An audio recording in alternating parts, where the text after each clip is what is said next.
Ibu-ibu yang kami hormati, alhamdulillah pagi hari ini kita masih dianugerahi oleh Allah kesehatan, kesempatan kita dapat memperingati hari kelahiran Rasulullah Shallallahu Alaihi Wasallam tanpa ada halangan suatu apapun. Semoga Allah senantiasa meridhoi kita, menyertai kita dengan hidayahnya. Apa yang akan kami sampaikan, terutama sholawat yang telah ibu-ibu amalkan, mulai dari doa Ya Rabbi sholli ala Muhammad, Ya Rabbi sholli alaihi wasallim, sampai kita baca sholawat bil qiyam.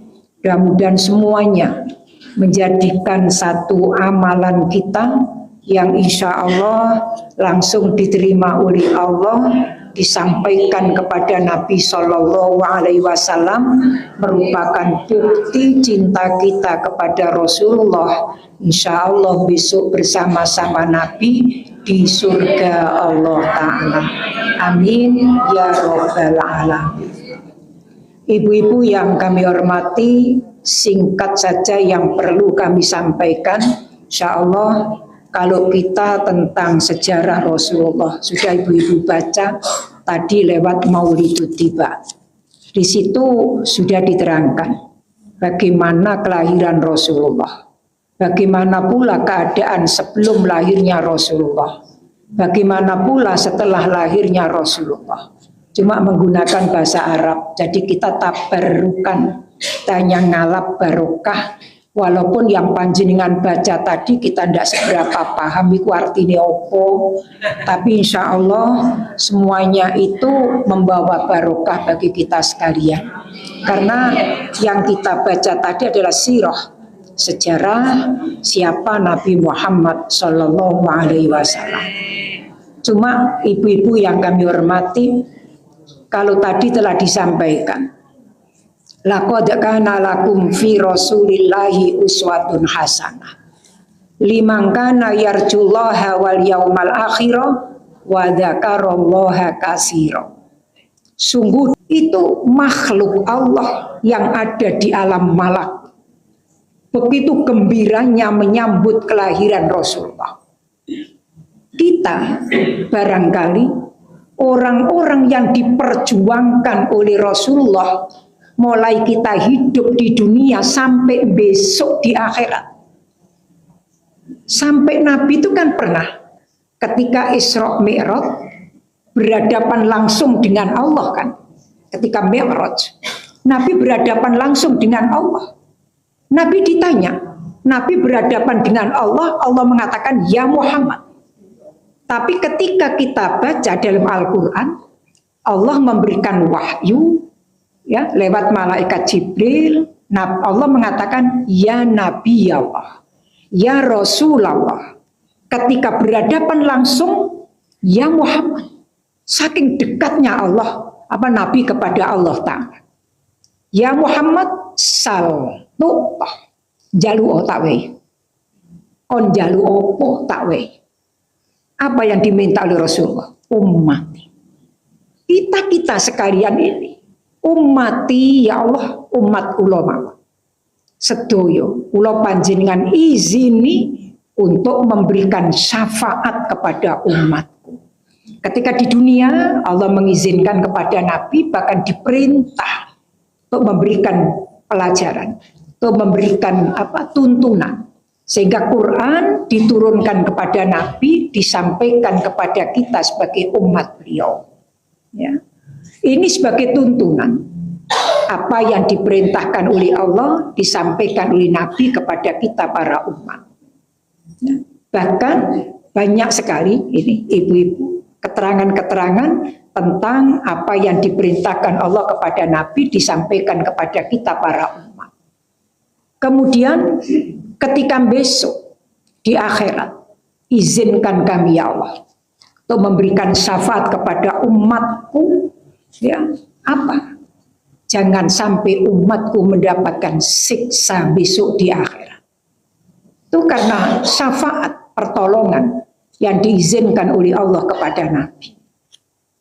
Kemudian, kalau toh ada umatku yang punya dosa, ampuni ya Allah.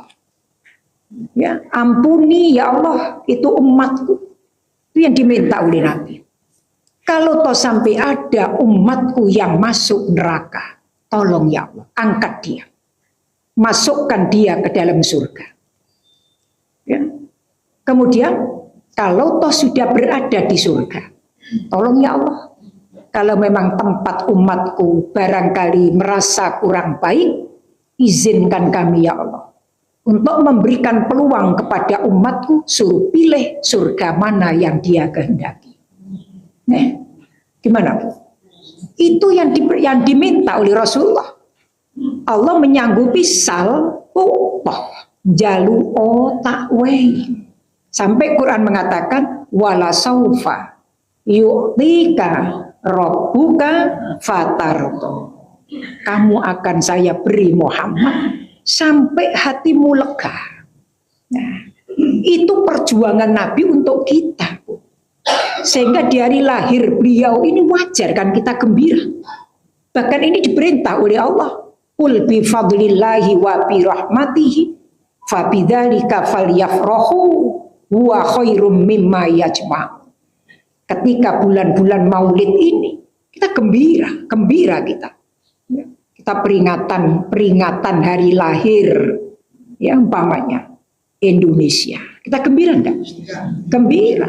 Kita gembira, Masya Allah, 80 tahun yang lalu Indonesia dianugerahi oleh Allah kemerdekaan. Semarak seluruh bangsa dari lapisan masyarakat, mulai dari yang tingkat pusat sampai tingkat RT.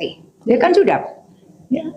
Kemudian apalagi peringatan hari kelahiran Rasulullah, walaupun tidak tepat pada tanggalnya, itu kan dalam Maulid yang panjenengan baca tadi kan, kapan saja panjenengan memperingati hari kelahiran Rasulullah, itu kan tidak ada halangan kapan saja, boleh-boleh saja. Niat kita ada apa Bu? Saya ingin mendatangkan teman-teman untuk membaca Maulid tiba. Dalam rangka apa? Saya bersyukur, saya bergembira atas kelahiran Rasulullah. Kan boleh-boleh saja. Kan boleh. Jadi kan kapan saja dalam kita hormat memperingati hari kelahiran Rasulullah. Ada yang tanya gini, Kanjeng Nabi apa juga memperingati hari kelahirannya? Itu. Juga iya Bu. Nabi itu kan pernah ditanya sama sahabat beliau Imam Abi Qatadah. Kanjeng Nabi, kenapa panjenengan kalau hari Senin puasa? Jawab Nabi, li'annal yaum wulid. Karena hari itu aku dilahirkan. Nabi bersyukur lewat puasa. Itu sebagai tanda terima kasih kepada Allah. Itu Nabi. Jadi kita ini tidak ada Bu dalam hadis umat Kanjeng Nabi nek ulan Maulud gawe maulutan yo. Panjenengan pados ya enten mboten? Tidak ada. Dalam Quran pun juga tidak ada perintah. Kalau bulan Maulud umat Islam gawe mauludan yo, ada enggak? Tidak ada. Tapi kita itu diberi oleh Allah Ta'ala ilmu. Kita diberi oleh Allah Ta'ala akal. Kalau Nabi memperingati hari lahirnya dengan puasa, berarti itu kan ada semacam istilah mubah kan boleh. Karena kita sayang, cinta, hormat kepada Rasulullah. Kemudian kalau tadi yang saya baca, kemarin sudah saya sampaikan. Setiap ayat Quran yang diawali dengan kalimat itu berarti belakangnya ada berita penting. Itu kan kemarin sudah. Qulillahumma itu yang kemarin kita baca.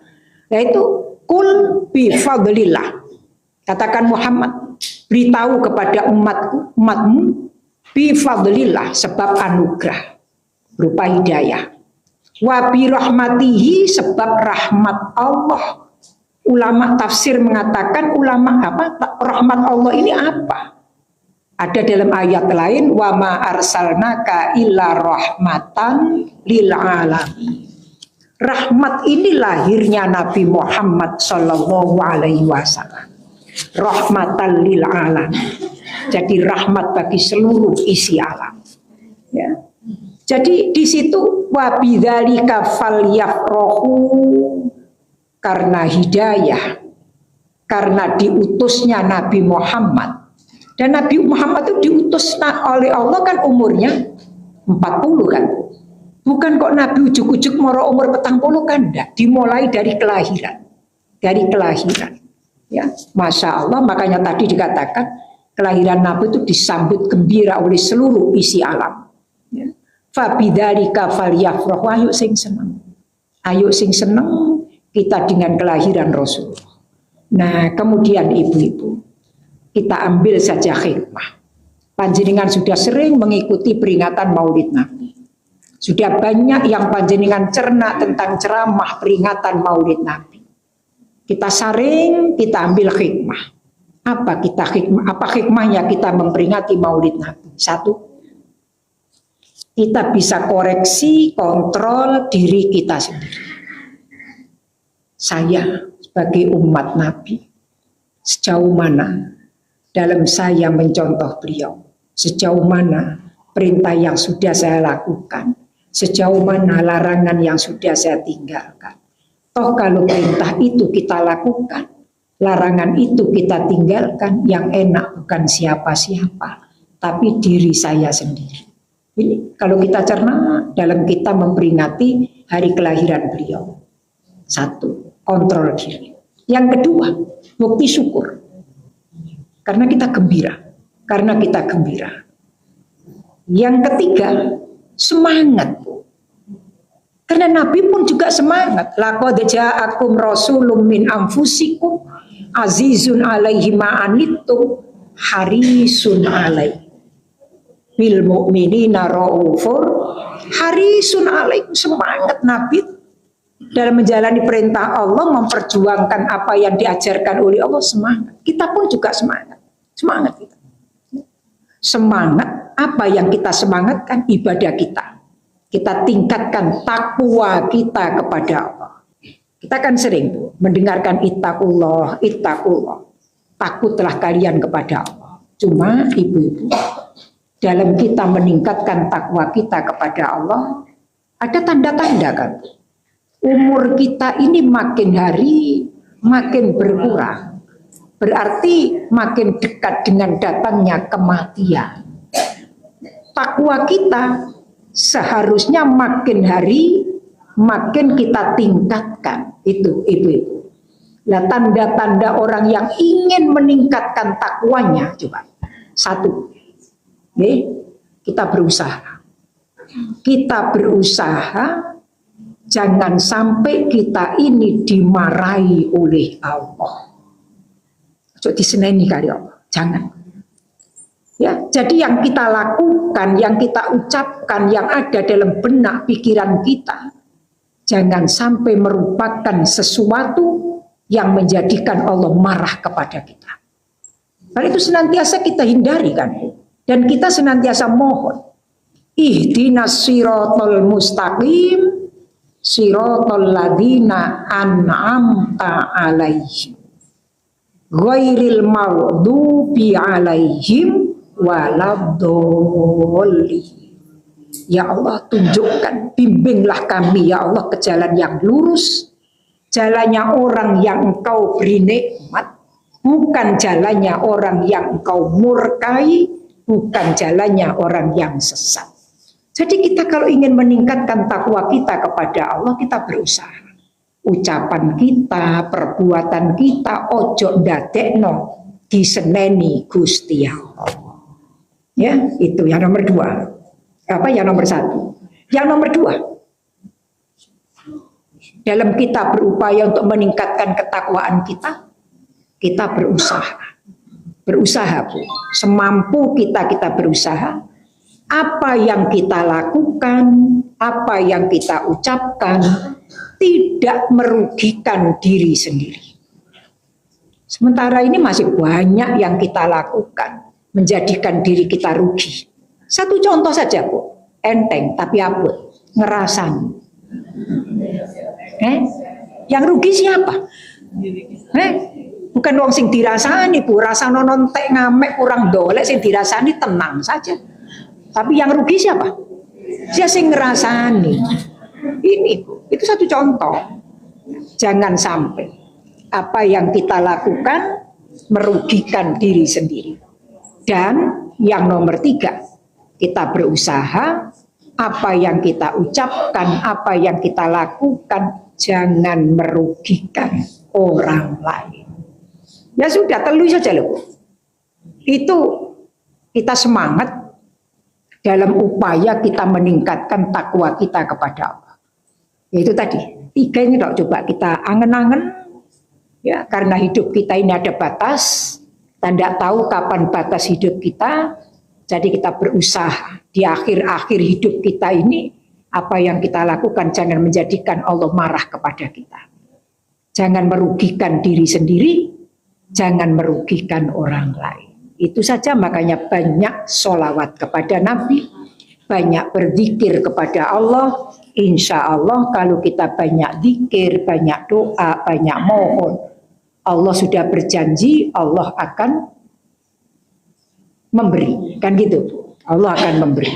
Walaupun barangkali pemberian itu tidak sekaligus sak dek sak nyet, enggak. Tapi kita yakin apa yang menjadi permohonan kita nantinya akan dituruti, akan dikabulkan oleh Allah Ta'ala. Nah itulah sedikit yang kami sampaikan.